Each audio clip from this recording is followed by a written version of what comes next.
اور ہم نے آسمانوں اور زمین کو اور جو مخلوق ان دونوں کے درمیان ہے اس کو کھیل تماشے کے لیے پیدا نہیں کیا۔ اگر ہم چاہتے ہیں کہ کھیل کی چیزیں بنائیں تو اگر ہم کو کرنا ہی ہوتا تو اپنے پاس سے بنا لیتے، نہیں بلکہ ہم سچ کو جھوٹ پر کھینچ مارتے ہیں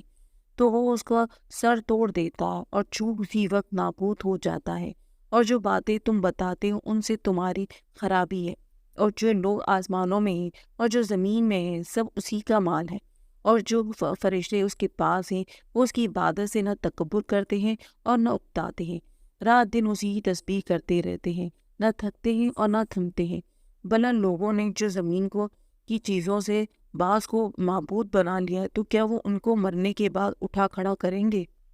اور اگر آسمان اور زمین میں اللہ کے سوائے اور معبود ہوتے تو زمین و آسمان دھرم بھرم ہو جاتے۔ جو باتیں یہ لوگ بتاتے ہیں تو اللہ جو مالک عرش ہے ان باتوں سے پاک ہے، وہ جو کام کرتا ان کی پرورش نہیں ہوگی، اور جو کام یہ لوگ کرتے ہیں اس کی ان میں سے پرورش